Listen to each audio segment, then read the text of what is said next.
ইরানের চলমান অস্থিরতার জন্য মার্কিন প্রেসিডেন্ট ডোনাল্ড ট্রাম্পকে দায়ী করেন দেশটির সর্বোচ্চ নেতা আয়াতুল্লাহ আলী খামেনি।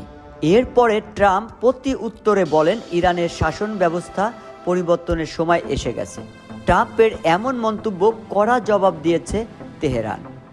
সর্বোচ্চ নেতার দিকে অগ্রসনের হাত বাড়ালে ইরানের সেনাবাহিনীর হাত কেটে ফেলবে বলে হুঁশিয়ার মুখপাত্র জেনারেল আবুল ফজল শেখরজি। তিনি আরও জানান, খামেনির দিকে নিশানা তাক করা হলে পুরো বিশ্বে আগুন ধরিয়ে দেওয়া হবে। এটা কোনো স্লোগান নয়, বরং সতর্কবার্তা বলে সাফ জানিয়ে দিয়েছেন শেখরজি। একই সাথে সর্বোচ্চ নেতা খামেনির উপর যে কোনো হামলা ইসলামী বিশ্বের বিরুদ্ধে যুদ্ধ ঘোষণা হিসেবে গণ্য হবে বলে ঘোষণা দিয়েছেন ইরানের জাতীয় পার্লামেন্টের নিরাপত্তা কমিশন। কমিটি বলেছে, এই পরিস্থিতিতে ইসলামী আলেমদের জিহাদ জারি হবে এবং ইসলামের সেনারা বিশ্বব্যাপী প্রতিক্রিয়া জানাবে। ইরানের প্রেসিডেন্ট মাসুদ পেজেশকি বার্তা দিয়েছেন।